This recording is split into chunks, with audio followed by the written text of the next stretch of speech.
would like to call the meeting to Tuesday, May 16th. This is both a regular meeting, and then later in the night we will do the budget vote certification. It is 8 o'clock on the dot. First order of business will be a pledge of allegiance. And I'm going to ask Tom, our faithful fill-in board member in his final meeting tonight, to pledge. I pledge allegiance to the flag of the United States of America and to the republic which stands one nation under God, indivisible, with liberty and justice for all. Thank you, Mr. Lambda. We do have a full board here tonight, so we do have a quorum. Up first on the agenda is the opportunity for public comment. I am happy to read my public comment spiel if anybody here is planning to provide public comment. No? Sure? Change your mind, you can do it at the end. Got it. Okay. So since there is no public comment, we will move on. The first order on the agenda is the approval of minutes from the May 2nd meeting. Can I get a motion on approving those minutes? First by Amanda, second by Tom. All those in favor of approving the May 2nd meeting, please say aye. Aye. Any opposed? Okay, that passes. We're on to the superintendent's report. Okay, thank you. First order of business, I just wanted to remind everybody, we got some responses about the CNY dinner that is coming up. I sent some emails out. This is from In the residential yeah, Gary, Tim, you said no, Dan, you couldn't make it as well, but Tom, I'm sure it's for you. Elizabeth, or last Elizabeth. Before you Elizabeth, and I didn't know. Not hard to know yet. That's the first. Okay. He called me and I got home. Sorry, Monday. Yeah. Oh, wait. It's not a board meeting. You can still come for the chipper chicken. Okay, you're ending on a high note because Tom was honored as CNY School Board Member of the Year. I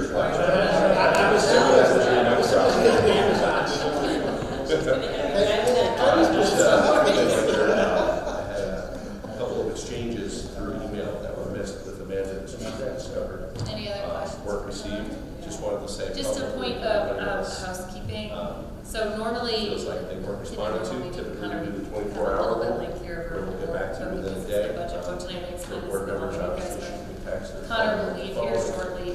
He goes down, Misconnection, but does we whatever did we discover there was magic, a couple that. calculating, supervising, helping close out the budget vote. Yeah. So when we come back after a recess at the end of the night, when the votes are counted, they'll So have. I'll get with Greg. It's like they don't like the official sealed up thing. Let me just there was a community member a couple weeks ago that I tried to email them, said that they weren't getting a response as well. Because of that they were getting blocked by our spam folder as a high spam risk, so. Yeah.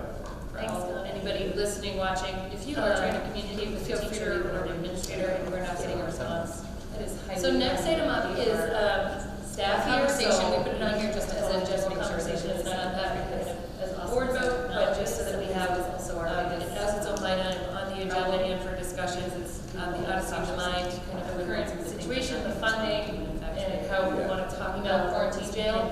We've So identified a few the board and the district personal email accounts that can and wants to handle that going forward so that it is we'll figure it out. equitable to those participants. And then I will say to participants of any other extracurricular activity, and we are being supportive, but responsible, mindful, and helpful, and all of those things.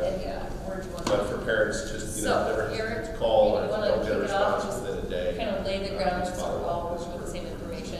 Yeah, so this year, moving on, we had conversations the last several meetings about school resource officers and kids. Last time, parents talked about increasing the time that has happened to get us to this wonderful travel. Both moved full-time, so we were great for the rest of the year. And we want to thank them for the start of this chamber leadership plan. This is the same Michigan, in addition to adding another full-time summers to raise Mr. Santoro.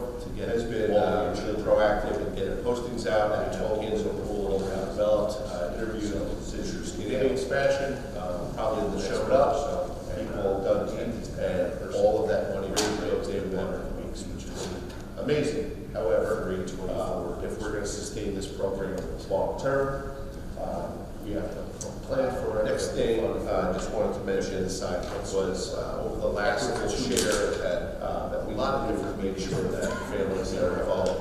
We're not in special ed programs, a lot of listening sessions, a lot of meeting for families, just conversations about what their experience was like. We had conversations that the district well, what went wrong, funds out. We're really trying to cover any shortfall demystify what is now very wonderful, complicated, and and often what is frustrating that the board process perceives as a future parent. I've experienced this myself, some other program, with this involved as we are in public education. A huge expense, but incredibly complex. So a lot of great information was gathered. Our team has met several times to talk a little bit about what's going to be different. There's not a lot. And just a few highlights I'll mention. Well, see, I don't think it's fair to classify by expense-wise, because we have a lot different. I would call it one for two different things, but they want to know our Model UN kids go to Rochester for a day. They fundraise. They like selling T-shirts and doing a GoFundMe, so they might only be looking for $1,500. But I don't feel that their activity is any more or less important than the 40,000 that it is. Right, because that's their jam. So whatever your jam is, that's what's important to you. So that's where my moral conundrum is, $40,000 is a giant amount that we should help with, but at the same time, we can't say, hey, your expense is only $1,500, go figure it out. All your parents can pay $160. There's so many different You have to focus on these kids because their expenses. We're trying to really that's not together a vocabulary list, very detailed, and parents. That's sort of the marketing and information on. The big that'll all be ready to go for the next school year. So it's going to happen right away. A lot of times people don't know. Sorry. All sports, you make it all whatever. Yeah, community wide, everything. So there's a variety of different things. That's just something of the documentation. All sports coaches and individual sports coaches. But I really think the heart of what I heard in meeting of these families. It's a lot. You have a lot of really caring, really good parents that are on as the kids. And I think the rules and regulations and frustrations of navigating at times. So you start to look at that. We share the same passion. We have nothing but these children. Our whole mission is to get every student exactly what they need to be successful. And to hear some of the frustrations that people have sort of lived through, there's things that we can do better. There's things that we can improve. One of the items that we discussed was similar to how we put out the pamphlet for the mental health apparatus when we started rolling that out here. We want to do the same thing for special ed. Who is everybody? What do they look like? What are their phone numbers? What are their emails? Who works at what school? Little things like that. So it's like a one page. Everybody can grab it and know who to call. Some of the process documents, some of the just like the weight information. The rest of it, it's highlights of the regs. The special ed regulations is a foot thick, and it's incredibly nuanced and incredibly detailed.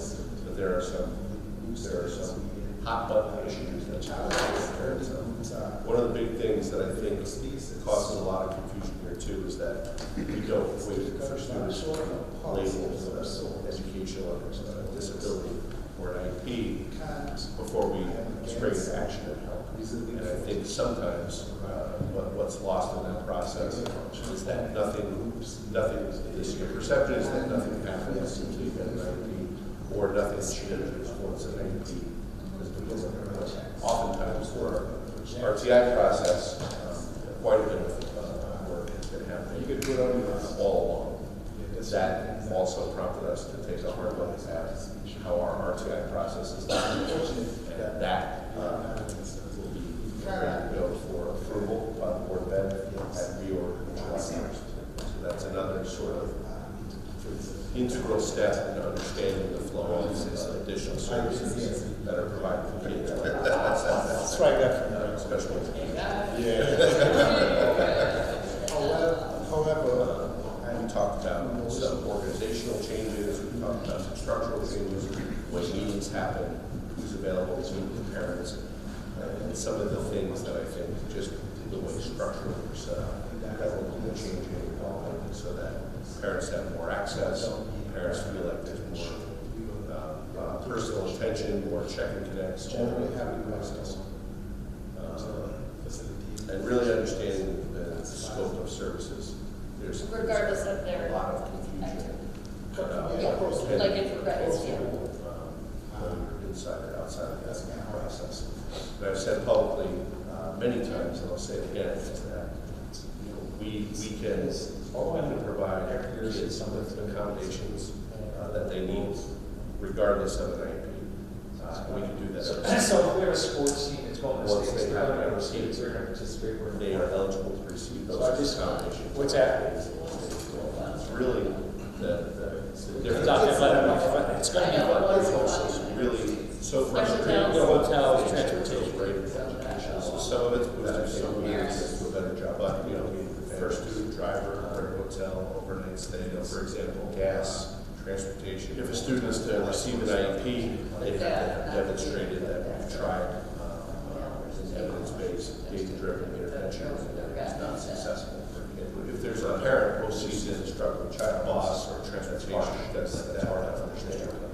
And for that school district, we're not saying that we're not whole source of benefit for that child at any point.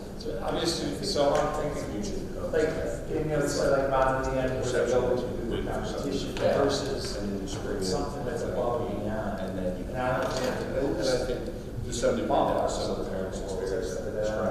But above and beyond, see, I would push back and say, well, if you're doing Model UN and the only competition is in Buffalo, it might not be above and beyond, but it still requires Every a student, way to get there. The Odyssey always has a local element, so you're automatically the first round is more feasible if we're gonna look at it that way. So I equated that to going to Buffalo, where you do your local things. I'm just thinking the fund, create a fund for whoever might qualify, but it's gotta be They just want above that and beyond. as well, that being said as well. Anybody can have access to that, so it's not one point extracurricular, just so it's easier. It is the right thing, because you don't want Budgeted to. and that's what fund balance is to some degree. I think the Gary's point is that's how certain, put it in a certain setting that they don't. funds. Yeah.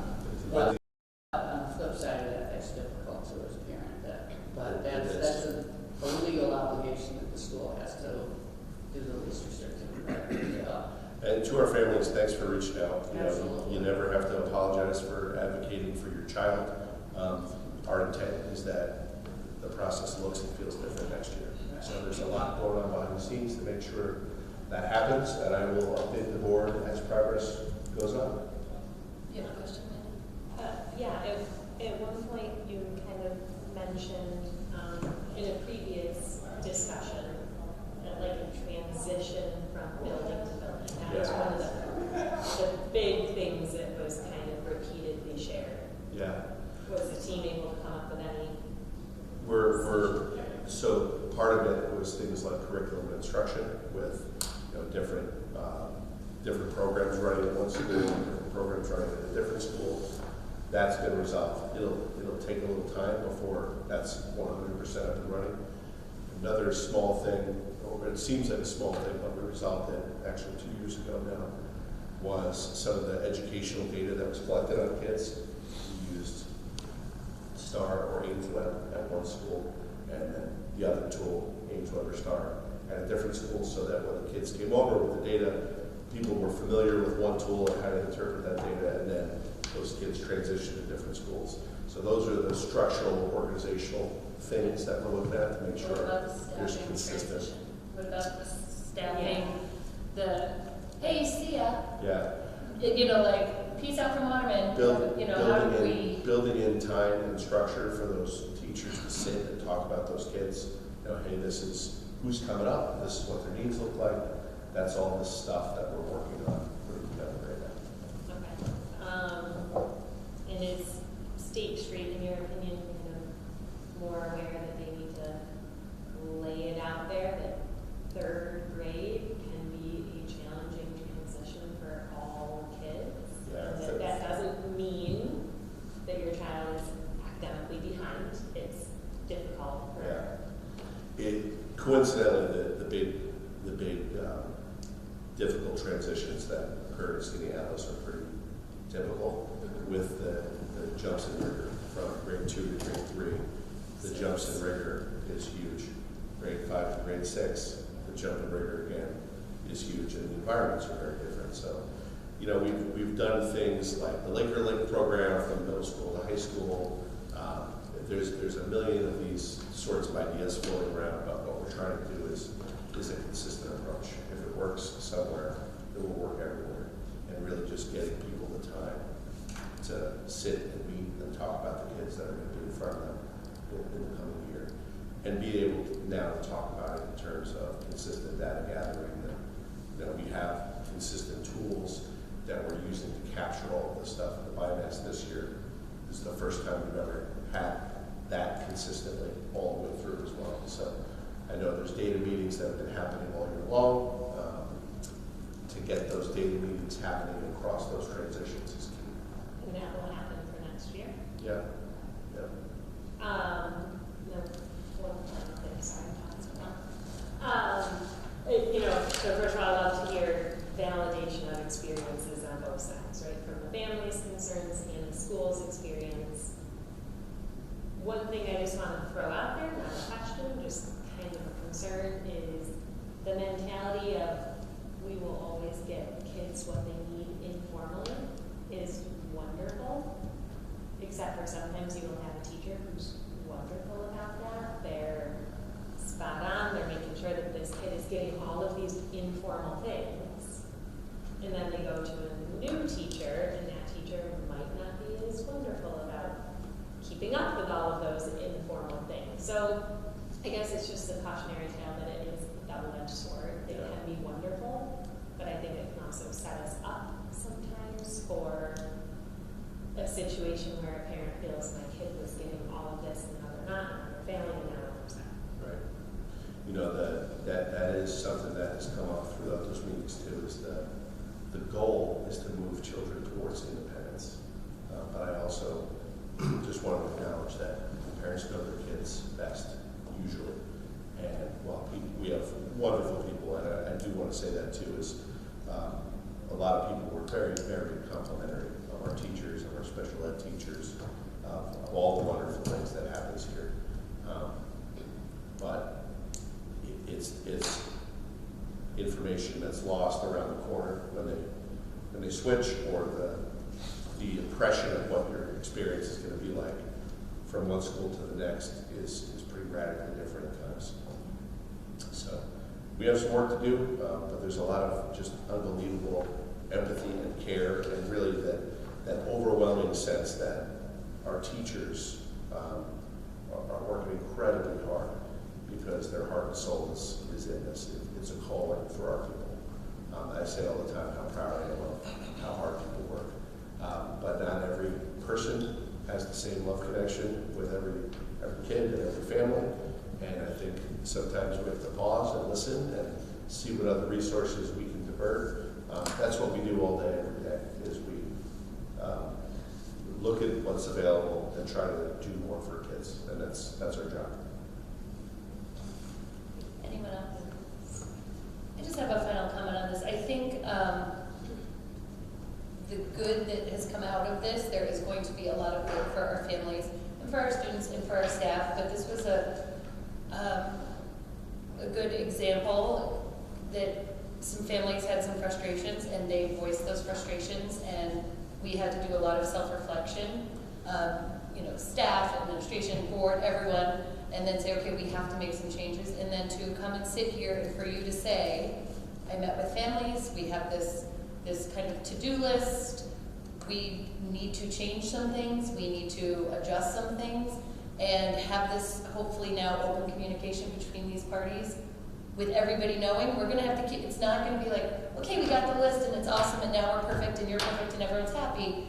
It is going to require continued check-ins and communications, but I think it's a good example, and hopefully an example that we are trying to teach the students in the entire district. Like, not everything all the time works out perfectly, and sometimes things don't come out quite right and they need to be discussed and adjusted, and people need to stop and say, what can I do better? How can I approach something differently or handle it better. And this is, I feel like, an example of us actually doing and showing that and being a real life example for both the community and our students and their families, and us being willing to say that and say we need to make some changes. I think it's a good thing, because it could be very easy for us to sit here and say, no, we're good, we're doing it right, the laws are really complicated, and you can go read about it online. I mean, that could be one way this could have gone, and I'm glad that it's not, because in the end, that's not going to help anybody. if there are upset children at home, something's wrong. And I'm not assigning blame to anybody throughout that process, but if a child is upset, there's something else we can try. And that's the message that I'm trying to send. And hopefully more people will use us as the first best source of information for some of our families based on their experiences. They've communicated a lack of trust in that, and for them, that'll take some time to regain. And a lot of people have expressed so much faith and so much trust, and regaled us with anecdotes of all the wonderful things that our teachers have done above and beyond for their kids. We want that to be everybody's experience. Well, I won't speak for the board, I'll just speak for myself. I'm glad that we were able to do some reflection and make some adjustments and hopefully make this a better process for everybody, because there's only upside to this. There's only really positive outcomes for everybody through these changes. Yeah, some of the structural things too are intended to free the people up who are the most knowledgeable. Specifically, Jen Whipple and her knowledge of special ed and high quality instruction and all of these other things. Structurally, she spends an inordinate amount of time in IEP meetings where she doesn't get to do some of those other things that I think are her real strength and her passion, and to connect with families and to build those relationships is hard to do when all day, every day is spent in meetings with individuals. So, well, thank you, and I hope our families now feel like they do have a way to be heard and feel like they have that pathway, so that if we need to course correct a little or make some adjustments, they know that they can bring that concern forward. I have more meetings scheduled this week, and I would encourage anybody, if you have something to say, please start with the teachers and the principals and reach out that way, chain of command wise. But I know some of the folks that I did that, and if that ultimately means sitting down with a meeting with me, the door's open. So, thanks. Yeah, there's one other thing. Our UPK lottery will happen in the last week of May, as I communicated. I don't hold me to the number of applicants. I think we have 22 viable candidates right now for 14 slots. I'll verify that tomorrow. That was what it was last time I checked. And then last. Are you still taking applications? That's closed. No, that's closed. Yeah. And then. I'm sorry, that's down from 64 last year, 72. No, we had 80 something people express interest. We had 30 something applications, and then out of those 30 something applications, several people were disqualified that weren't current residents. They didn't submit complete applications, things like that. So they're starting at a It was lower, yeah. But same 14 students. Our kindergarten numbers. That's 98 or 99. 98 or 99 yesterday, yeah. What did we start last year with? 106? Was right on 100. So consistent. Yeah. So capacity wise, we're okay. Yep. Bus drivers. Oh yeah, thank you. So, I didn't know we were going to get to this one, but we made it all the way through COVID-19 and infections and school closures and parents driving kids, and all of a sudden, in this past 2 weeks really, some of the transportation has become a real issue. We have a number of people down with illnesses. It wasn't necessarily COVID-19, but the various personal illnesses, personal reasons. It's not just us, it's regional. Let me just read this sentence for you. Yeah. Due to a shortage of bus drivers, the Fairport High School girls tennis team was late to their scheduled match. It's in your onboard magazine you got today in your mailbox, but I thought that first sentence was really funny. And then it goes on to say how this was the match, because they had no bus drivers. But So we it's a- narrowly avoided a similar situation and made some magic happen this week to get our track stars down to is it Lux Games? Is that Lux Games? White Plains. Lux Games and White Plains. And miraculously, we were able to do it, so nobody arrived late, nobody missed their game, but it was close. And I think everybody is sort of crossing their fingers to get to the finish line here in June. But I'm really hoping that this trend turns around, because it seems this was the first time legitimately that in my 3 years here that we've had cancellations and things that we just did not have the bandwidth to send. Yeah. I mean, you've been sending those emails, I feel like every day I'm getting emails from you about the bunny bus. Bunny and Apple Bus are my best friends. Your kids will be late Do you today. do Your that? kids will be late today. Your kids will be No. late today. Oh, They just, you send out the email. It's incredibly complex. Yeah. And then when you manage ridership too, you realize, okay, like the Bunny and the Apple Bus, there's room, depending on how many parents are sending their kids, we can consolidate runs, we can do that for sports. One of the creative workarounds that we were able to accomplish this week, working with transportation, working with our attorneys, is to allow our coaches to actually transport students. So come July 1st, you're going to start hearing us talk about the need for additional vehicles that are not school buses. For example, when we send 6 kids to a golf tournament in Chindengo, they're taking a 66 passenger bus, not a suburban or a airport shuttle type fare. They're running fuel on a 66 passenger bus. They're paying for a driver through a CDL qualified driver, through first student, whereas we can have teachers, faculty that also coach, transport our kids. How's that? Yeah. How does that work liability-wise? So, great question, and I worked with our insurance companies and our lawyers. If you are a faculty member, you are legally allowed to transport students on a limited basis using exclusively district vehicles, traveling exclusively between school and the event and home, absolutely no personal addresses, things like that. So on a limited basis, when creativity is required, we can allow this for like a golf run to the country Yeah. club. Yeah, because, I mean, But it does stand on residence too. You cannot my daughter require. and her friends on a lacrosse tournament weekend, and I put him in that We situation. won't require this of anybody. It's a creative solution where it works. So in this case, that's what got some kids to White Plains, because it freed up the school bus and got a golf team in Chindengo.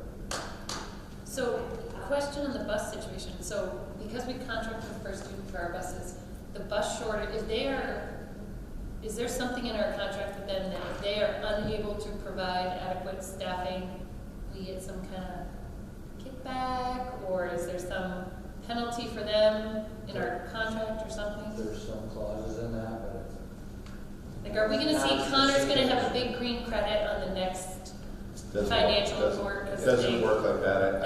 I think it would be more like if you were all of a sudden, No one will take your contract. Yeah, Dad. Yeah, you just say, hey, what, too much liability. They're in the driver's seat. Literally. So, this is the first, and this is extremely limited. The first student, just to go on the record, has been great to us for the last 3 years. So just real quick, first of all, this is it's isolated. It's the last 3 years. First time we've had it for a couple of weeks running. So I don't consider a trend by any stretch. But I think it's a good thing, and I know in the national space to discuss all sort of jazz. But we're really pocket here. So to me, the bigger value is it should force us to look at contingencies, which you guys obviously have explored and hopefully are documented. And to go back to the contracted service, I would put it back on them to say, hey, for all these different scenarios, what are your contingencies? And maybe they have that already. So we went through those. They were stealing drivers from Auburn City Schools, who they also contract with. So they were calling drivers out for that. Our mechanics were CDL drivers were driving. Our transportation supervisor were also CDL qualified. They were driving. So we had exhausted. We went through layers 1 through 4 before we got to, hey, in a limited sort of way, can the occasional coach drive students? This is not a city issue. If you drive around central New York, you'll see their various districts with school buses out with banners across the side. East Syracuse, West Jenny. Yeah, West Jenny's got a couple spots. Right, it's not a trend, but it is a trend. Right. Well, They can't get drivers. It's all the same contract with all the school districts. Well, we can expand it even further. It's not even a school issue, it's a CDL issue. It's in all of industry, and it's happened pre-COVID, and it's just something about since COVID. But until we have AI, until we use some autonomous stuff, we still have to run through whatever the real world scenarios are. We have 2 small vehicles district-wide. We have a Suburban, I don't know if you've seen our yellow Suburban cruising around, and we have a minivan. Correction, we have 3. The third is a mail truck that is 2 single seats in front. So people see it looks like an airport shuttle, and they assume it has four bench rows, and it's just vacant because it's a cargo truck. So a lot of districts are starting to purchase smaller vehicles that are a little bit more agile, a little bit more nimble for those shorter things, like rather than running a 66 passenger bus between Skinny-House High School and the country club. Yeah. It's called the CDL issue. What's So when? It's like the labor shortage phenomenon. People don't want to work. The CDL thing, it's hard. It's actually challenging to get through. Yeah, the state changed regulations recently. In the last couple of years, it'd be a lot more difficult for people to get to CDL. Because, right. Yeah. So bus knowledge, for example. So when would that likely be proposed to the board? Because while they're cheaper than a bus, those smaller vehicles are still very $100,000. expensive. That's So when are we? after July 1 conversation. It's a fund balance management plan conversation. The last Suburban was 42 or 43,000. So that's where it's nowhere close to 100,000. Where are you? I was gonna say this. I was gonna say, Like, you're gonna have a lot of. State contract. Oh, okay. Yeah. You can get a great deals with state contract. They don't have like leather seats, they're basically doing the easier. Base models, yeah. A lot of people are, you see them drive around like Ford Transits or Chevy Expresses, that more airport shuttle type things. So we're definitely looking at OGS for other state contracts. OGS, state contract. Governmental services. Oh. Sorry, acronyms, correct? So that's where they do all their state contract bids through. They do all types of vehicles through there, so we're definitely scouring that for best availability. And obviously, availability is tough too, so. That's the key word. Yes. You can't They're get not, yeah. I think you should get your CDL, you'd be a great bus driver. The bunny bus. Put Tim on a bus, he's retired. It's the one thing I'm never doing it. End of story. That is, oh, sorry, go ahead. A lot of questions. There's a lot of time to fill. I will just add that in my 6.5 years here, this is like the first real conversation we've had to have about this. So like I said, our students been very good with us. Yeah. And this is really the first time we've been pretty close to. It was kind of, it was a perfect storm too. Some of it was a little internal scheduling with senior trips and dairy lit trips for the middle school band and Lux games and Busy times. just starts. golf sectionals. It was I kind have of to say, perfect it's storm. nice too, is I've seen a couple bus drivers on social media like promoting their jobs. And Yeah. It's great, I love it, you should think about it, I just want to say too, that the drivers that we have are awesome. I mean, we have like zero incidents. They've been safe. They've been unbelievably professional. So, Amanda, sorry. Doubling back to the SRO question, you said they would start full-time in the fall.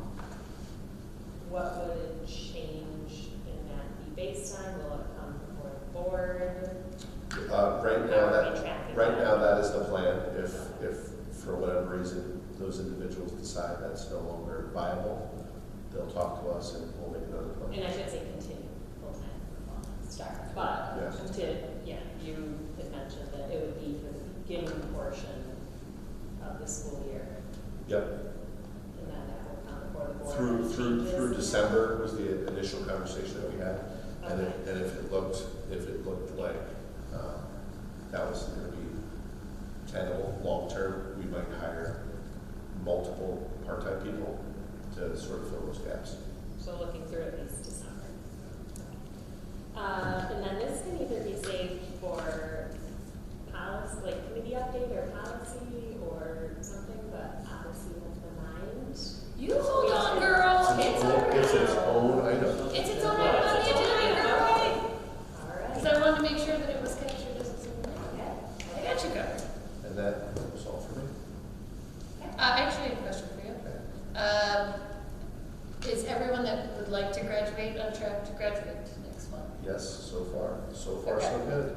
So any student that might have been on the cusp and struggling, we tried the safety net and offer some Daily speedy plans. interventions over Okay. many months. Okay, just checking. I wouldn't want anyone. I would assume if we are now, 3 weeks away from the end of school, that it would not be a surprise if there was No an surprises. issue. But I just Families and things like that. okay. And then we are doing summer recovery or some kind of summer programs for various grades. We do the camps, Yeah. and then we do ESY for special ed students. And what does ESY stand for? Extended school year. Okay. It's a service guarantee. Again, see, actually. Certain IEP services. We were just going back and forth today setting up, we're about to post for extended school year special ed services and speech. Okay. Yep. Okay, great. Just wanted to double check on those two things. Anything else for Eric? Before we move on to Connor. Okay. We're gonna go on. Next item is you, Connor. I imagine it's gonna be pretty speedy because you're really gonna take up a long time at like midnight. So. Matters been otherwise occupied. Yeah, just super quick for me, just a couple thank yous on another item, so, done this before, but thanks to Tom again for filling in, bringing his wealth of knowledge and level-headedness, and so just again, appreciate you stepping in. Anytime I can help. Oh, watch out.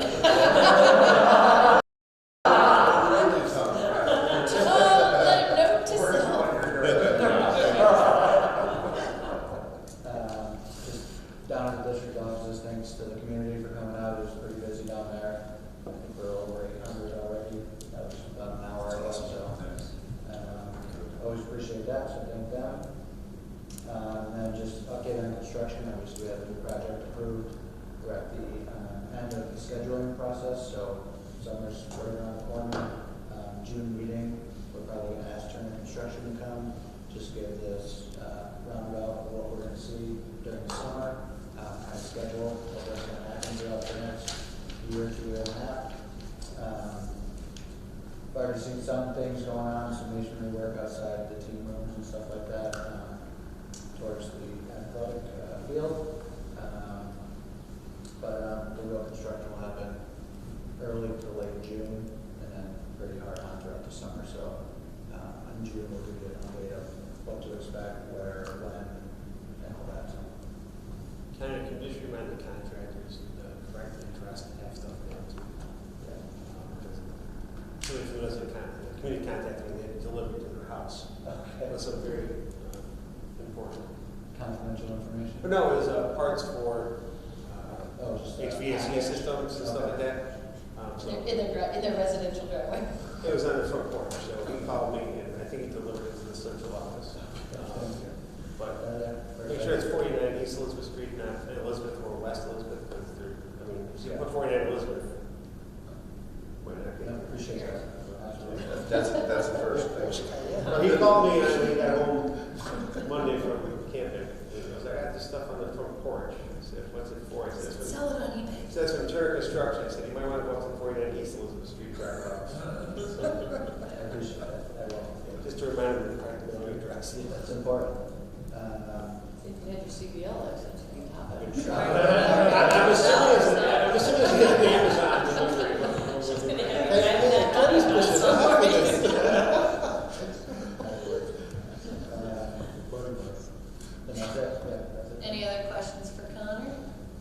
Just a point of housekeeping. So normally, in a normal meeting, Connor would have a little bit lengthier of a report, but because it's the budget vote tonight, I explained this in the hallway to you guys, but Connor will leave here shortly. He goes down and does whatever voodoo magic, calculating, supervising, helping close out the budget vote. So when we come back after a recess at the end of the night when the votes are counted, he's like Vanna White with the official like sealed up thing. And he'll come up and tell us if the budget passed or not, and then the other items on the other propositions as well. So that's just kind of how this works, because this is a wacky quarter meeting. So, thanks, Connor. Thank you. And you feel free to leave whenever you need to run out. Stick around 10 minutes. So next item up is a conversation. We put it on here just as a general conversation. It's not going to be for any kind of board vote, but just so that we have it as its own line item on the agenda and for discussion, the Odyssey of the Mind, kind of the current situation, the funding, and how we want to talk about, or at least begin conversations on how the board and the district can and wants to handle that going forward so that it is equitable to both those participants, and then I will say to participants of any other extracurricular activity, and we are being supportive but responsible and mindful and helpful and all of those, like any word you want to put in there. So Eric, maybe you want to kick it off and just kind of lay the groundwork so we're all working with the same information. Yeah, so this year we've had historical success in Odyssey of the Mind. Thank you to all of our amazing kids and volunteer parents and Ellen Wolford and all the work that she's done to get us to this wonderful problem of once you're proclaimed a member of the Odyssey of the Mind World Championships that are happening in Michigan, you're left with about 6 weeks to raise the funds to get all of your children and equipment there. That total was over $40,000. So in true Skinny Atlas fashion, people showed up, people dug deep, and all of that money was raised in a matter of weeks, which is amazing. However, if we're going to sustain this program long term, we have to plan for it, we have to fund for it, we have to decide what sort of equitable share that we can do to make sure that we don't have to, we're not in the same position of having to raise $40,000 in 4 weeks every single year. So initially, we had conversations that the district had already identified funds that would support it or cover any shortfall in funding. Now we have the wonderful problem of they've achieved all of the funding. What is the plan that the board would like to see for future funding for that program, or some other program like Odyssey of the Mind that requires a huge expense but an amazing opportunity for our kids. How many other programs are there that might kind of fall into that same category? There's not a lot. That's why. Yeah, or I don't know. Well, see, I don't think it's fair to classify it by expense-wise, because we have a environmental club or environmental club, I don't know which one it is, they're two different things, but they went on an overnight. Our Model UN kids go up to Rochester for a day. They fundraise, they were like selling t-shirts and doing a GoFundMe, so they might only be looking for $1,500, but I don't feel that their activity is any more or less important than the $40,000 that Certainly not. right, because that's their jam. Yep. So whatever your jam is, that's what's important to you. So that's where my moral conundrum is, $40,000 is obviously a giant amount that we should help with, but at the same time, we can't say, hey, your expense is only $1,500, go figure it out. All your parents can pay $160. You have to focus on these kids because their expense is bigger. That's not, Look at the athletic success we had, the same thing. A lot of that's paid to boosters. And at one point, Skinny House has had the all-inclusive, every school team right now has their own booster club. And at one point, I think you're probably here when they went back to the one booster club discussion. You do all sports. All sports, you make it all whatever club for everything. And then people go through that and it becomes one fund that is managed by somebody. But we've gone through it. We've had all sports boosters. We've had individual sports boosters. Like you said, environmental, raise their money, whatever. Right.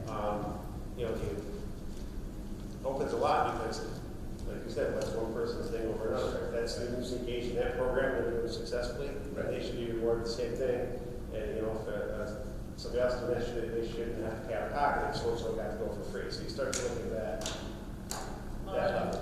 So, Yet another dynamic with this too is the Odyssey of the Mind tends to hit more the State Street level age, grades 3 to 5, for example. Although we frequently have had middle school teams and then a team or two in the high school.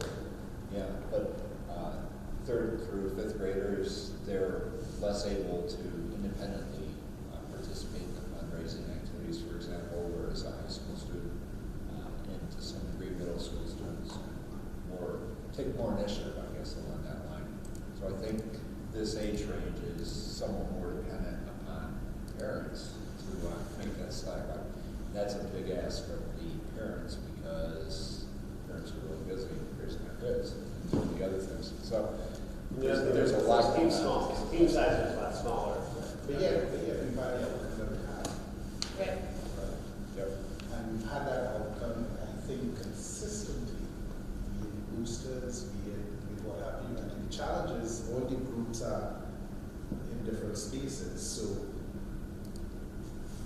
it's difficult, but short of a policy of some sort, which is low level stuff, you can't, I am against the reserving 40 key, because that's a random number. It's purely a function of how many groups we need This year, and if we are taking away from the spirit of the community, if we're just going to write checks, or if we're going to project that we're writing checks, right? You could go down the list. There's so many things that just requires participation from the community at large. And we're fortunate that we haven't had an instance. We can act like the Fed or FDIC and backstop, right? Probably a bad way to phrase it in this particular time. But, you didn't say so. I did, yes, we did that. Strike that from the record. Yeah. However, and we've always talked about, everything you mentioned, this word, district funding. And I think if you look at how we budget, if you look at contingencies, I think that is the place where a lot of this belongs. Our job being primarily to ensure we will, take a position where we will generally have the wherewithal to facilitate our students as far as they can. Regardless of their activity. Yeah, across the board. Like it's, right, Across the yeah. board. That's kind of how I see it so far. Jim? Is Owen every year sees something to the world's. It's kind of so if we have a sports team that's going to states, they're going to go to states, they're going to participate, we're going to fund it. So I just, what's that? School funds for that, though. Right. It comes out to it's going I to know, be. what is the funding when they go to states? So, Their hotels. The hotels, transportation. For some of that, though. so some of it's boosters, some of it's, Parents. but first student driver, their hotel, overnight stays, gas, transportation, overtime, all that sort of stuff comes into play. But that, not to be but that's a male versus female issue sometimes too, because I can tell the girls have never gotten any of that. If there's a postseason bus or transportation or things like that, that's the district covers that stuff. But I think if we're talking like whole orders of magnitude different money. So I'm thinking, like, they said, like, bottom of the end where they go to do their competition Right. versus something that's above and beyond. And I don't think the groups can even qualify for something like the Worlds. That's that I'm not sure. But above and beyond, see, I would push back and say, well, if you're doing Model UN and the only competition is in Buffalo, it might not be above and beyond, but it still requires a way to get there. The Odyssey always has a local element, so you're automatically the first round is more feasible if we're gonna look at it that way. So I equated that to going to Buffalo, wherever you Yeah. do your local things. I'm just thinking the fund, to create a fund for whoever might qualify, but it's got to be above and beyond what we typically do, and anybody can have access to that. So we're not funding one extracurricular. It's just so it's easier year, the district has budgeted to do it. And that's what fund balance is to some degree, I think, to Gary's point, is that that's how we budget, that's how we save funds, so that when these things come up, we can fund them.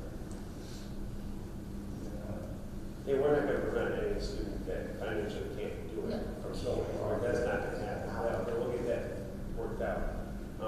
What percentage, that we had discussion, what percentage do people put in? Like, is there something they gotta put in, is it a little bit, or, so they have something, but our community is very giving, and a lot of that was absorbed. There's a lot of discussions about, And I just want to be clear, this whole conversation, this is more for the record, this is not us trying to not fund student activities. The whole spirit of this discussion, but I just want to make it really clear. The whole point of the discussion is to make sure that we are funding them thoughtfully so that we can continue to fund them, and that we are funding them across the board, regardless of what your passion is or your success, is. So it's not we want to figure out how to not be involved. We want to make sure that we are doing it really thoughtfully so that it's not just this year, but it's next year and every year. Proactively, that was your point, it's proactively, they set up something that, not scrambling. But it's because it's, but bottom line, there is a really big difference between putting funding towards a $1,500 overnight in Binghamton and a $40,000 trip. That's a huge difference. And so for us to sit back and just say, we're going to get you there no matter what, that also makes me nervous. right, but based on the size of our budget, if we strip it down and we look at what we consider to be reserves, what we have to fund balance, 40K is a big number, but we funded an entire UPK program in supplemental over the last year. That was 75K. And then we added more things on, and we added more things on, and we moved funds around. So I think it has to be taken in the context of our budget in particular that can support us backstopping for the ad hoc, random instances where we have these exceptional things crop up. I think we have enough contingency there to take care of it. Because the alternative is what's the number? The alternative is what's the number? What's the criteria? Now we start picking and choosing. It becomes unwieldy. I think the biggest thing is the fund balance. And the commitment, which we've never not funded something, I don't think. No one has ever not gone somewhere within the ambit of the school system for lack of finance. It's interesting because people might think we're overthinking this and that it's, why don't we just take a simple solution? There actually sometimes it's not that simple a solution. Identifying a need. How do we identify needs within people within our community? That's an awkward situation if someone doesn't have the finances to be able to support their child. Did they preclude their child from being participating because they didn't have the money to be there and to pay that extra money that's required for them to participate? So it's a bigger picture.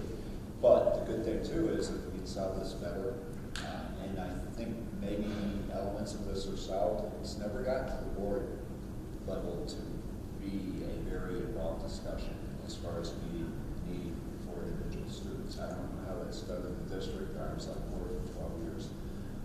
But I do agree that we somehow have a way of doing that. I just don't think it's I'm not sure it's real structured, and I'm not sure it is something we can generalize from Odyssey of the Mind, which our current discussion, to other activities where the same need sometimes crops up. Would it be a fair ask, or is this something that I should take on, for you to reach out to similar districts to us, not our neighbors, similar districts to us in terms of size, budget, financial health? So whoever fits that bill, whether it's someone nearby or someone maybe in the greater Rochester area or whoever, and see, we are not the first district to have a lot of extracurriculars that cost a lot of money. We're not the first district to have a healthy fund balance. And we're probably not the first district or board that's tried to figure out how do we do this in a somewhat equitable way and still be supportive and just get some ideas of what they've done and had success on, or what they've tried and actually blew up in their face. We've done some of that, and so first, for athletics, we budget for athletics. We have an athletics budget for clubs and activities. We have a budget for those things. Most of the schools that I spoke to about this, that's what they did, is that they had some sort of moving target side pot budget for this could fall under the clubs and activities budget, and then we fund it that way. Just to, I think, I like Gary's term of backstopping it. So if you can't come the whole way, we're going to make sure kids don't miss out on that opportunity. But I think Tom brought up a good point, and this has nothing to do with Odyssey, but some of these other things that there is a cost component. How many of those things are we not aware of for kids that don't participate? Before he left, Connor said drama would be one of those that would be kind of fall similar to Odyssey. If there's a lot of potential hidden cost in fundraising that happens, that he shared it with me before he left. I think there's a lot that is funded, the school's not aware of. It could be all of a sudden that, oh, if you've got this, I'd like to drop in that as well. Yeah. You know, there's a lot of that, I think. There's a lot of overnights that they're going to pay for, and that boosters pay for, and all of a sudden that may be a draw as well. Yeah. I mean, but I'm a believer, I believe kids should pay for it, you're more invested if you know, I think there should be some fundraising, just like I think some kids should help pay for college, or, should have some, skin in the game, And so. to put up, I think, $43,000 in 4 weeks. That's Yeah, well, pretty that's remarkable. I was thinking, what's the reasonable expectation of a group of what they should contribute before the district kicks in? I don't know. Right, like how do you How measure the answer is, but how do you measure that? I don't know. I'm just saying. One of the thoughts was you stop talking about dollars and you start talking about percentages. Like, hey, if it's expected, you fundraise X percentage of this trip. Because if it was one team and this was an $8,000 trip, we wouldn't be talking about Right, it would never. But at the same time, it's not fair to say, because you only have one team, we'll pay for it, but if you have 3 teams, Right. you all get penalized for doing one, I right? think the parents would have just. Well, I'm trying to say, it could be the same thing. We'll cover. Right, that's why, yeah, no, I think we're saying the same, but like a percentage makes it How many kids are equitable. at Odyssey in mind?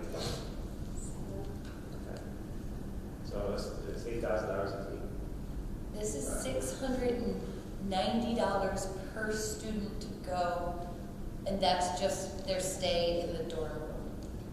And then they have to pay for the coach buses. Well, and there's And all then sorts there's some of other, like, there's all sorts of buses. unique things too. We've had some incredible generosity for parents, like the tonnage of materials that is required for these projects. I mean, it is a U-Haul truck. We have a couple of dads driving that U-Haul truck to Michigan, and fingers crossed. It's gonna be great to get that. So one of the responsibilities of the Board of Education actually is that we're sure that we have safeguards so that the money that is raised from our taxpayers is spent properly within the school district. Yet another element of all this, and I'm sure you know many of the rules and regulations, and possibly Connor knows many of these things too, but we have to be careful about what we can spend our funds on and what we should not and cannot spend our funds on too. So that's yet another dynamic in this portion. And I'm very supportive of us maxed out, just what Gary said. But I just raise these things to just give people a view that this is not as simple as it seems. I would actually think we consider this at another extreme. The 1, 2, 3 person activities that cannot garner the volume. The visibility. Right, visibility and therefore the volume of charitable giving. And where do those activities go? I think there's a lot that we don't see. Yeah. Correct. So there's also a lot that goes on with SEF has been unbelievably generous. Todd's fund. I mean, there's so many different things here. People have been remarkably generous to provide those things. So how about this, because we can just go back and forth talking about we want it to be fair and we want everyone to go pursue all these different interests, which is awesome, but I don't know that we'll accomplish anything through that. So maybe, and jump in and tell me to change gears if you want, but maybe we do this. We end this discussion for tonight with a plan to bring it up at the next meeting, but with a little bit more info, like can you do a quick rough survey at the high school level, at the middle school level? How many of your clubs are going on overnights, and what's the cost? 1,000, 2,000, 5,000, like, what's that pool of money that's floating out there that those kids are absorbing that we don't really have visibility on because they're small and they figure it out on their own? Just so we have some numbers to work with. And then we can maybe say, okay, let's assume that next year it's 30,000 for Odyssey, whatever target we pick. And then come up with whatever that figure is, let's say it's $50,000, $75,000. Do we want to talk about then making sure that we've got a club and activities line that's got enough in it that holds that, and then how do we want to talk about percentages then? But we have to start somewhere, but we can't just, if we sit here tonight, I think we're all just going to be agreeing that we need to help them, but we're not sure how, and so I don't want, that's not really useful. I would just question about the line item thing because the contingencies on the line item, which is going to inflate the budget, right? So that when we come out next meeting, let's just be. All right, so let me rephrase that then. Let's have Connor, could you get with Connor and have Connor give us some suggestions on how we can support this but not shoot ourselves in the foot at the same time, and some ideas on what you guys have discovered that other, are there other districts that do percentages, and how do they work that, and is there parameters around? The few that I've spoken to had a dollar amount committed to a budget, and if they don't spend it, it rolls to the next year, to the next. Which we do pay. Yeah. And then, so the question is, without getting too much further into it, look at the last 5 years, what we've had committed to the other city mind program, not to beat a dead horse, but making numbers up. If we had 6,500 committed for the last 5 years, and we only used 1,200, technically we can say we should have rolled They should, forward right. with difference, right? But when we start hitting rules every consecutive year, that would be a problem, a good problem to have. So, Yeah. I mean, this is a really great problem to have, just for the record. Like, we have kids doing really well, and we have money to help them, and we have to make sure we're spending it the right way. I mean, it's a great, be proactive to discuss it and figure out, how we make sure that we, It's all And New York State changed the rules. the rules for Odyssey, so it is likely to be a problem we may encounter again. Because it used to be only first and second place teams went from states to worlds, and now it's first, second, and third. So part of this problem is they changed the rules. So this may not be a one-time thing. The other thing that I've learned in conversations is that some schools will limit that themselves. They'll say only first place teams or only first or second, or we'll send all of them. Like the school themselves is setting the parameter. Self-regulated. So that Odyssey cannot say, and every team gets to go. How many nights are you staying? What's that? How many nights are you staying? They're leaving this coming Wednesday, a week from tomorrow, and they get back. It's Wednesday to Saturday. Oh, okay. I was gonna say $700 a steep for the door. I think it includes a cafeteria food. Yeah. Those kids are going to do some damage. Yeah. That waffle buffet. College basketball. And I would personally like to avoid that whole playing Hunger Games between the teams. Yeah. So I don't want just to have to self-regulate. behind the scenes but, too, we had some families that had inquired about, they didn't want to stay in the dorms, and they wanted to stay in the hotel in town, and they wanted their kids to be with them. And that was something we said right away. I'm not going to do that to poor Ellen, who's qualifying for seniors, or trying to wrangle kids from all over a strange city to be a nightmare. So are you guys okay with just, we'll put this up for discussion, continued discussion next meeting? Is that right for everyone? Okay, great, thanks. We'll move on. The next thing is just a brief Board of Ed update. Couple things, you guys got this in the mail today. It was actually a good one. I don't always read these all the time, but there is a couple things in here I will highlight real quick. Fentanyl use by teens and overdose programs, which Amanda and I will talk about in the policy update, which will follow because we're actually currently working on this. And there's just some other things that I think are worth a quick view of. Also, Tom's last meeting is tonight. Tom was generous enough to fill in when Tanya Coleman stepped down from her seat this winter, and we knew it was a short, 3 months, and it was the start of budget season. We reached out to Tom because he was familiar with the budget process and asked him to join in. And the way that the state ed law works is that his term ends this evening, but he will still be representing us on the BOCES board, so that's awesome. But it was great to have him here and jump in with his knowledge and his history and kind of hit the ground running, so thank you very much appreciated. Last quick thing for my board update, which is not a board update, it's totally a shameless plug because we never get the cover of the Post-Standard or Syracuse.com or anything. But just so you know, Kyla Palmer, who's on our high school track team and is a senior, got #1 this weekend at the Lux Games in the 400, and she's now the #1 400 runner in New York State. And Maddie broke school record. And Maddie Wright, who's also a senior, broke a 39-year-old school record in the pentathlon at the Lux Games. She came in 7th overall there. It's a really prestigious invitational for track and field, and so that was really awesome. So I had to just, because I'm a track person and it's not, That's awesome. Again, it never gets a front page of the Post-Standard, so I'm going to give it some front page here. And then also, I know at our next meeting, we've got Kristen Moses doing an update because it's Mental Health Awareness Month now, but our Morgan's Message teams did something at the boys lacrosse game last week and the girls lacrosse game last night. And I think they're coming to the June meeting as well. They are. Yeah. And they'll be able to tell the rest of the board a little bit about who they are and what they do, but it's a student mental health group that kind of promotes mental health awareness and things like that. So shout out to those guys for being at those games. That's awesome. That's all I have for the board update. You'll see some new faces in the coming meetings on the board based on whatever happens tonight. Whatever happens. We'll find out in an hour or so. So that's all I've got. We'll move on to committee updates. I will have Amanda kick it off with the policy committee update. Yeah, so we are looking at just updating our Narcan policy with the New York State policy so that we are on the same playing field with the state. So, really just adopting that language. We're looking at likely the first reading. I think in June.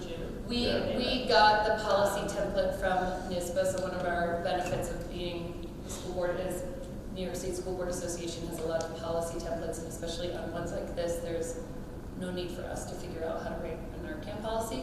So they had one that had multiple options of Narcan for administration, use, disbursement, and we bounced it over to Eric to go through with the school nurses because really I'm not qualified. They'll be the only people qualified to administer. It'll be under lock and key. It's very much the same as any other medicine that is distributed in schools. It's the easiest, quickest way for us to get this here for our kids. So there's some language in there that is kind of. No, but that's a change from what, okay, just wanted to, so last time we talked about it, it was also the athletic trainer, that would likely be a change. Honestly, no, it's so silly that we have a lot. It's considered a non. What was the recommended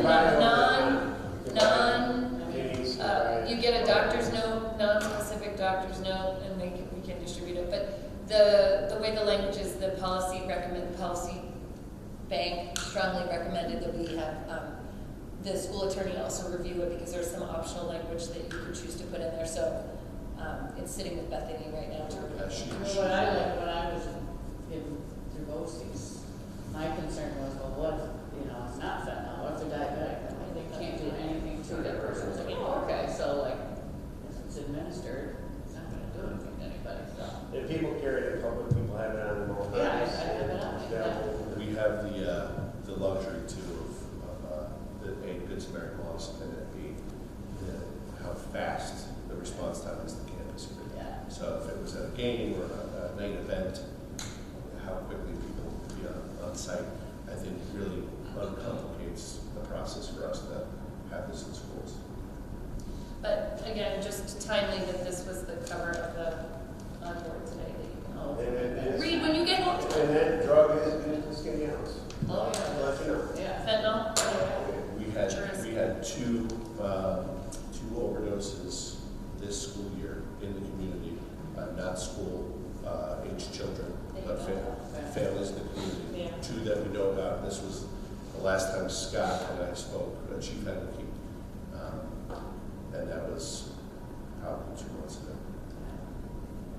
So that, you know, potential for policies before Bethany, like you said, we'll come back to that, and then we just have curriculum. Well, no, and then we have, there will be a bunch of policies on the June meeting, but those are standard updates from Erie 1 that are required language. So if everyone would be in agreement that night, then we would probably just bypass the first reading on those and move straight to adoption because they're not up for our discussion. They are the state law, so they're just compliance issues. Are those going to be the reorg meeting or? June or July, depending on when the Connor had sent us and giving us a heads up that those changes were coming, so it'll depend on when those are done. And then do you want to do a curriculum committee update, which isn't an update, but just the next meeting? Yeah, our next meeting is June 6th, Yep. 5 o'clock, district office, and please attend. It's a great opportunity to have back and forth discussion. So anyone watching or joining us, it's a really awesome opportunity to actually sit with school staff and have that back and forth discussion that we don't have the opportunity in a board meeting to do. And will Amy help send out reminders to those committee members? Every time. Okay. And the public can come even if they're not? Yeah, we have a standing committee, but it is always open to the public and the public is welcome. So since we've changed it, we've had record attendance at all of these. Yeah. So it's been great. And then last committee update, ABF, we've been on a little bit of a hiatus for budget season because every board meeting is ABF meeting. So that is your Super Bowl. So, well, I feel like a winner already. So we will resume that. I assume Connor will send it some dates. I assume we'll resume probably skip June, start in July. No, I think it's one in June. Is there one? Okay. There's one in June. We'll update you the next meeting. That may. I just wait for the calendar. Okay. Any other updates or board updates that anybody would like to give before we move on? It's just a comment. When we send curriculum and logos to my which one invite today, so that you just click on it and then can answer the calendar. And just get it into the protocol because Yes, because then it pops up on people's calendar. You might have 2 hours heads up. You know, Yep. it's just a sign protocol. Got it. Thank you. All right, if you guys are ready, we'll move on to the business. It's your favorite part of the night, my auctioneer speed reading. All right, under new business, we're going to group A, B, C, and D together. Okay, so item A is personnel report, retirement, resignations, leaves, and terminations. Retirement of Mary Jo Clary, retirement of Cheryl Hoffman, resignation of Maria Murphy, unpaid leave for Rebecca Sweet. Item B is personnel report, probationary and permanent appointments. It is permanent appointment of Jamie Jones as an administrative assistant, probationary appointment of Jordan Bruno, teaching assistant, and salary adjustment for Jordan Bruno on there, or her salaries on there. Those are in your board docs for the board members. And just so that you know, we get documentation for some of the things that we vote on that is not public, but we get to see all the details just so you know. All right, C, personnel report, substitute and temporary appointments. Valerie Vecchio as a substitute teacher, Bethany Pittman as a substitute nurse, Maria Murphy as a substitute food service helper. Item D, salary adjustment for Deanne Sears, also in your board packet. Can I get a motion on A, B, C, and D, please? Second. First by Carrie, second by Tim. Questions or comments on any of these? Okay, all those in favor of approving A, B, C, and D together, please say aye. Aye. Any opposed? Those all passed. Congratulations to the individuals that were retiring. I hope you enjoy. Thank you for your service. Item E and F are going to be together. E is a MOA from the Teachers Association. And item F is a health services agreement with East Irondequoit Central School District. Can I get a motion on E and F together? So moved. First by Amanda, second by Dan. Any questions or comments on either of these? Okay, all those in favor of E and F, please say aye. Aye. Any opposed? Okay, those pass. Next one is a standalone, it's item G, it's, do you say this word? SEQRA, capital outlay for 23-24. Been nervous about that for an hour. Sometimes my bedtime, so I'm getting up, punchy. Okay, the be it resolved, the Board of Education approves the SEQRA resolution for the capital layout project for 23-24 school year. Can I get a motion on that? First, Amanda, questions or comments on this one? Okay, all those in favor of passing the SEQRA, please say aye. Aye. Any opposed? Okay, that passes. We are on to H and I, which is some donations. H is some SEF grants, and that is for first grade experience to the most, an Odyssey of the Mind donation for Worlds, a second grade trip to the wild, and a kindergarten trip to the wild. And then item I is a donation from the football boosters, and they are donating huddle equipment. So can I get a motion on H and I? So moved. First Tim, second Amanda. Questions or comments on either of these? Thank you, SCF. So it's- Yeah, thank you to both Field trip, organizations. like, when does SCM take that? To me, those would be a school responsibility, or field trip. Not a huge expense. These were individual teachers submitted blanket grants. It's within the ambit. What's that? It's within the ambit of the foundation. Yeah. And they go through, it's a really neat matrix that they go through it into. Right. There's some things. First grade goes to the zoo, so what's the difference? The school sends first grade. I don't care. I mean, it's fine, but it just seems like SCF good. I don't know. It's challenging sometimes, but teachers provide the request, and if it aligns with the man need, keep it in mind. So. All those in favor of H and I? Oh, sorry. No, I was just gonna say, is your point being right, like if these teachers hadn't applied, Right. these I hope we kids would send still them be to the going, zoo. right? Yeah. Is that what you're Yeah, I trying to guess say? I'm kind of going off our discussion earlier, like, if a teacher wants to take their class to the zoo, which, I mean, like, obviously, I mean, I think a field trip is nice for each grade each year, provided by the school. I mean, it doesn't matter, I'm not gonna say no to it, it's just like, Right. I would think that wouldn't.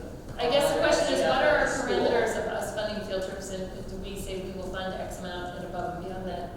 You guys see an outside source, or? We have, I mean, for the elementary schools, it's very, like, they have traditional things that they do every year, we fund those. Yeah. These are like the above and beyond kind of things. So Lucy. I think part of it, the foundation represents a window to community involvement, because remember it's community funded, donations and fundraising and all that. So just like we talked about the fundraiser for OTM via formal different fundraisers, the foundation is just another one of those, but it's a bit of an interface between the broader community. So that when teachers make the requests, it's just the community participating in some of the activities. Can be school funded, possibly, but it kind of helps with the community funding, the community's participation in some specifics that occur from time to time. It's the best way I can explain it. Yeah. Sorry. A lot of the stuff that we do tends to be like the thing we do every year, right? Like Dairy Lake or something like that. One room schoolhouse. Yeah. And remember, right, and again, back to, this is not the foundation thing, but yeah, some things that we talk about, it's tough for the ones and twosies, the events that have low visibility for them to get funding from a large, from the community at large, so the foundation offers one of that. That's an option, that you go to foundation, Rotary, or any of the volunteer groups. I think it's a great thing to have, and I know you're not questioning that, but I think it's good because it frees up this reserve that we have for the things that others kind of participate in. To add an SRO in stride, to add to from part-time to full-time, to free up the funds. An external organization can't fund an SRO. So it's good that we leave the school's budget and the school's funding for those eventualities. So it's a long response. I think that's how it kind of dovetails. Yeah. I know too, some of the things that SEF funds are wonderful, and it makes, it's a recruiting tool for us, as I shared, in the video that they showed. Thank you. They did a nice job. It's a huge recruiting tool for teachers, but to Gary's point, that's not like a huge visibility thing, where an individual teacher might get this really unique learning opportunity and come back all excited about their thing, versus a bus full of first First thing I graders. do SCF is the 3D printers, the $15,000 curriculum, not the $300 trip to the wild. But that's exactly where, to me, that's where we need the SCF because of the conversation we had before. Because the rovers, because of rovers, visibility, you wouldn't necessarily have people just piling into A bus full of first graders. I don't want to Attracts money. I don't want to miss out on opportunities because people just say, oh, this will never fly, and I can't afford it. Yeah, good question. Yes, yeah, great.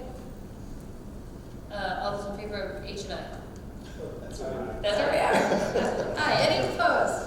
No, okay, well, thank you to the football boosters and to SCF for the donations. J and K are going to be grouped together. J is a slew of financial reports, which are attached in your board packet. And then I don't think they're on. K, yes, there are 504 CSE reports. Those are also all attached. CPSE, CSE, and 50 reports. 504 reports are all also in our board packets. Can I get a motion on J and K, please? First by Amanda, I will second that. Any questions or comments on those?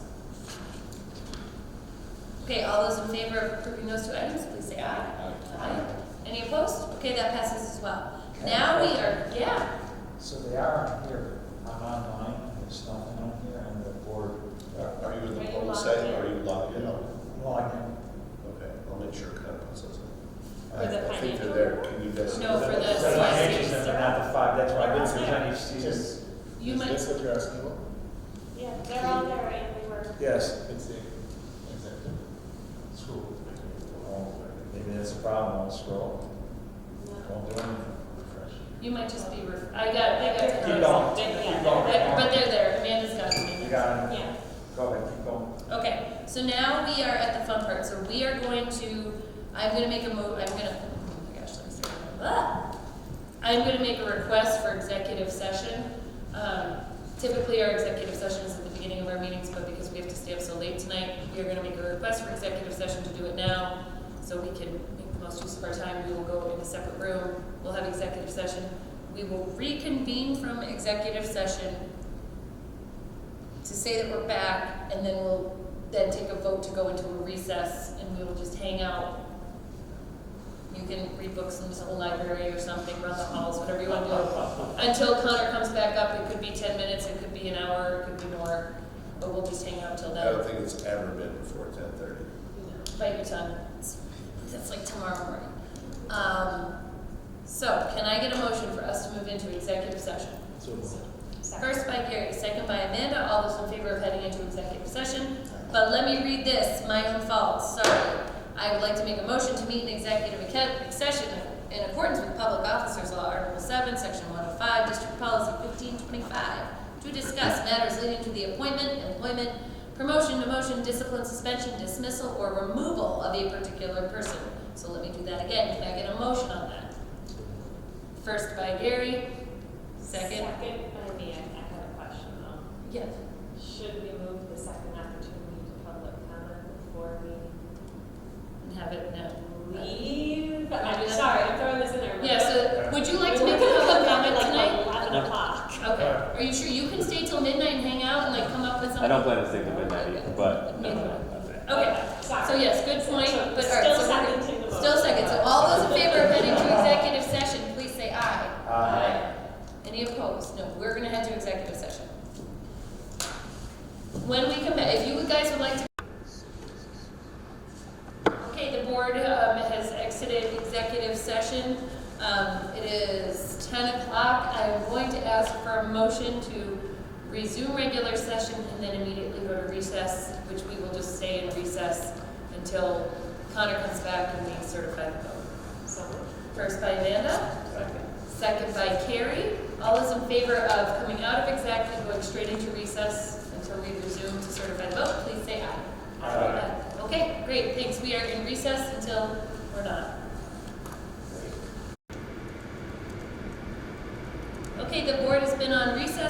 going to resume our meeting. Can I get a motion to return to regular session? First by Gary, second by Amanda. All those in favor of returning to regular session, please say aye. Aye. Okay, we're going to move on to certification of the vote. I'm going to read this. I'll make a motion, or someone will make a motion, and then Connor will read the results, right, Connor? I'll read the results. You want to read the results first, and then I'll make this? Okay. Yeah, let's just do that. Okay. All right, so we just finished telling them the vote results. So we had 3 propositions. The first proposition was the general fund budget. Votes in favor for the proposition is 654. Votes against is 255. So that has passed. Proposition 2, bus proposition. Votes in favor 678. Votes against 230. That is passed. Proposition 3, the library proposition, Skinny-Alice Library. Votes in favor, 626. Votes against proposition, 285. That is a pass. When the board candidates now or after? You can do it all as one, and then we can do one. I'll do it all. Okay.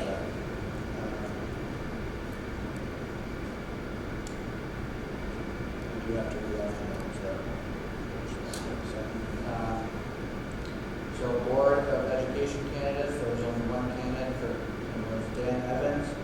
He had a total of 698 votes. And then we had a plethora of write-in votes. So how this worked was, for example, Jen Young is the first one on there. We wrote out every single spelling of Jen Young and then compiled it and said, is J-E-N-N Young the same as J-E-N Young? And that's how we compiled that list. So the whole list is on board docs. So I go through and I'll say the top 4 people and how the process will go. So Jen Young, 241 votes. Katie Blackler, 204 votes. Catherine Nicholson, 7 votes. Catherine Carlson, 2 votes. Rob Bennett, 119 votes. Joe Gaithy, 100 votes. Laura Cowell, 6 votes. Katie Lee Amijo, 1 vote. Tyson Chang, 29 votes. Mary Morrissey, 1 vote. Jeff Goldberger, 10 votes. Christy Krieger, 2 votes. Lori Milne, 1 vote. Sharon Tanner, 1 vote. Jay Stith, 1 vote. Evan Dreyfus, 1 vote. Linus Walton, 1 vote. Bill Burdick, 1 vote. Skip Lockwood, 3 votes. Sharon O'Connell, 5 votes. Michael Blados, 1 vote. Kevin Shattuck, 15 votes. Thomas Kuhn, 6 votes. James Lanning, 2 votes. Deb Colby, 1 vote. Ellen Donovan, 2 votes. Karen Dunphy, 9 votes. Mary Kerwick, 1 vote. Rob Parsons, 2 votes. Jeremy Fruen, F-R-U-E-N-D, 10 votes. Janet Dabrowski, 2 votes. Robert Frank, 1 vote. Anna Salzhauer, 2 votes. Michael Major, 1 vote. Christopher Allen Smith, 1 vote. Nancy Lewis, 2 votes. Sue Pingle, 2 votes. Isabella Karpinski, 3 votes. Tom Lambden, 1 vote. Patrick Shaw, 1 vote. Geraldine Cuba, 2 votes. Rebecca McPherson, 1 vote. Lee Marquardt, 1 vote. Jan Taylor, 1 vote. Edward Kachin, 1 vote. Lori Woolman, 1 vote. Rhonda Richards, 1 vote. Lee Butoff, 1 vote. Josh Allen, 1 vote. Amy Roleri, 2 votes. Michael Carr, 2 votes. Dave Zapata, 1 vote. Maura Molnar, 1 vote. Peyton Sweet, 3 votes. Kathleen J. Anderwest, Catherine J. Anderwest, 1 vote. James Murphy, 1 vote. Steve Rice, 2 votes. Julie Panna, 1 vote. Jack Warner, 1 vote. Dustin Pascal, 1 vote. Michelle Ederer, 1 vote. Ryan Callahan, 2 votes. Romy Callahan, 2 votes. Ezra Wegright, 7 votes. Dana Hickey, 1 vote. Clint Woodford, 1 vote. Kathleen Johnson, 1 vote. Matthew Lavaroni, 1 vote. Marty Hubbard, 1 vote. Ken Richards, 2 votes. Linda Rice, 1 vote. Chris Wilson, 1 vote. Caitlin Campbell, 1 vote. Raymond Falso, 1 vote. Tim Chavera, 1 vote. Amy Newman, 1 vote. Luke McDougal, 1 vote. John Crump, 4 votes. Tom Benedict, 1 vote. Kathy Riley, 1 vote. Elizabeth Green, 2 votes. Paul Costin, 1 vote. Christina Brooks, 1 vote. Heather Carroll, 2 votes. Sistema Giordano, 1 vote. Chris Legg, 1 vote. David Lee, 1 vote. Janet Gladys, 1 vote. Dan Hagan, 1 vote. Wendy Rourke, 1 vote. David P. Ford, 1 vote. Jerry Morrissey, 1 vote. Donna Helmford, 1 vote. Jim O'Brien, 1 vote. Caitlin O'Brien, 1 vote. Webb Stevens, 2 votes. And Tim Ciccione, 1 vote. You sure? You got them all? That's all. Okay. That was all valid names. Maybe there were some miscellaneous Mickey Mouse types. There are not. Oh, all right. Oh, okay. And that list will be posted somewhere if someone wants to. The list is already posted on Board Docs. So the top 4 people were Jenya at 241, Katie Blackler, 204. Dan Evans. Sorry, Dan Evans was number 1 for write-ins. Jenya, Katie Blackler for 204, Rob Bennett 119, and Joe Davey for 100. Those are the top 5. So there's a top, 5 and 4 write-ins. So there's 2 spots. To go out and ask these people, so obviously people have volunteered them, they need to accept the position. So over the next few days, we will reach out to these people, see their And you do intent. not reach out in random order, you reach out based on high school. Based on high school count, correct? And then chip away, so we'll get the longest, obviously the most votes, we'll get the second, third, 3-year term, and then the next one we accept to get a, basically a month and a half. Finish out time. So what were the highest number of votes besides Dan Pierce was on the ballot? 241. And then what was the next highest? 204. Katie Blackwood for 204. Okay, so I'll read this, Connor, and then we'll just vote to accept all of them. So, question. So does Tim, and do I have to recuse, do we have to recuse ourselves because we were included in this vote? No. Well, no, because you weren't contenders, because you only have 1. Yeah. Right, so you would not need to Yeah. recuse yourself. You're on board already. And yours would already be invalidated because you're already here. Yeah. Right, so Tom can vote because he, Yeah, if we don't need to use or anything like that, then we'll check with legal if we need to do that for anything like that. But I don't think Yeah, I just figured bring it up in advance. yes, good point. Okay, so be it resolved, the Board of Education accepts the certification of the votes as reported. The board accepts Proposition 1, the general fund, which passed, Prop 1 passed 654 to 255. Be it resolved, the board accepts Proposition 2, which is the bus, which was 678 to 230, and the board accepts Prop 3, which was the library, 626 to 285.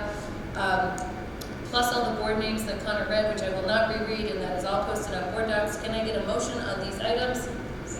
First Amanda, second by Tim. All those in favor of accepting all of these things, please say aye. Aye. Any opposed? Okay, we're going to go on to closing items process review. We're going to skip agenda planning, and we will send out an email to board members to figure out when we're going to plan the next agenda, because it is now tomorrow. It's now midnight, and so we're good here.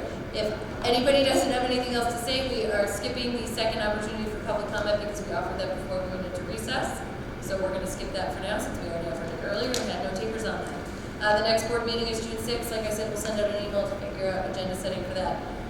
So if everyone's okay with it, let's make a motion to adjourn. First by Gary, second by me. All those in favor, let's get out of here. Aye. Great, good night. Awesome. Connor, thank you, great job. Connor,